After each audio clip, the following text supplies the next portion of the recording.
Hello and thanks for joining us from our studios in Israel. I'm Aaron Porras here with ILTV's Morning Brief. The warnings have been increasing and this week it's no different. כפי שאמרתי כל הזמן, הנגיף כאן. הוא לא המצאה דמיונית, לא שלי, לא של אף אחד אחר. The Israeli Prime Minister's stern warning foreshadowing the expected government approval of the controversial so-called coronavirus law up for a ministerial review today. The death toll continues to rise, with 3 more fatalities reported Sunday evening, bringing the numbers to 298. That's 7 deaths since Friday. While it's schools that have been the epicentre of the recent spike in infection cases, one change. Tel Aviv has seen more cases in the past 3 days than Jerusalem, which has until now seen the bulk of the spread.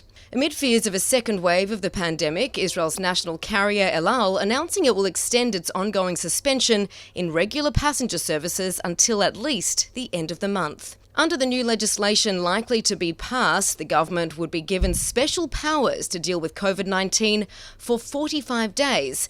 It would be able to extend the emergency period every 30 days for up to 10 months. Outrage sparked over a former version of the legislation, which allowed police to enter homes with no warrant, is now absent from this softened bill.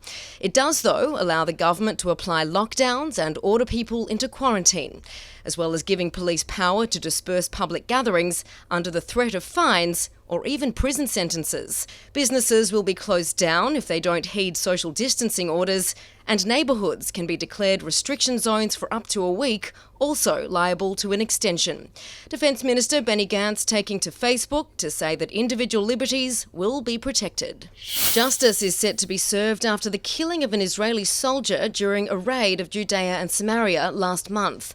Sergeant First Class Amit Benigal was fatally struck by a brick thrown from the roof of a 3-storey building in the northern West Bank village of Yabed. Close to a month after the May 12 incident, the Israeli military and Shin Bet security agency confirming the arrest of a suspect taken in for questioning the day of the attack. אני רוצה לשבח את צה"ל, השב"כ וזרועות הביטחון, על שתפסו את הרוצח השפל של עמית בן יגאל, זיכרונו לברכה.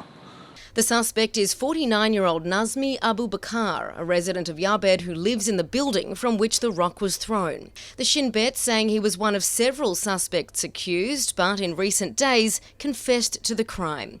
Charges have not been filed by the military prosecutor. This as Israeli Prime Minister Benjamin Netanyahu issues an apology for the police killing of 32-year-old East Jerusalem man Iyad Halak on May 30. עם יד על חלק זו טרגדיה. זה אדם עם מוגבלויות, עם אוטיזם, שנחשד, אנחנו יודעים, שלא בצדק, בהיותו מחבל במקום מאוד רגיש. אני יודע שאתם עושים את הבדיקות, אבל כולנו משתתפים בצערה של המשפחה. Israeli settler heads at the centre of the pushback, being told by the Israeli Prime Minister overnight Judea and Samaria annexation plans are moving forward, but only partially. July 1 is the earliest possible date allowed by the Premier's coalition deals, but settler heads are reportedly being told that extending Israeli sovereignty over the full portion of lands allocated to Israel under Trump's peace plan will happen in stages. So, what do these comments mean? Should the July 1 Knesset vote achieve the expected majority, well, the government would initially extend sovereignty over about 3% of Judea and Samaria, home to some 450,000 Israelis from some 132 settlements. And what does that mean for the remainder of the roughly 30% that the Trump deal grants to Israel? Well, it would be taken by Israel at a later period. That's once the joint US-Israel Mapping Committee finishes working out the exact territorial divisions beyond the pre-1967 Green Line. Sunday's sit-down comes amid reports the United States Mideast peace team wants to slow the pace of Israel's unilateral move as it's consumed with domestic crises of its own. That's all for now, but for more news from Israel, remember to like ILTV on Facebook and on Instagram, and to subscribe to us on YouTube. I'm Aaron Porras, and see you later with our main daily broadcast from Israel at 2 p.m. Eastern Time.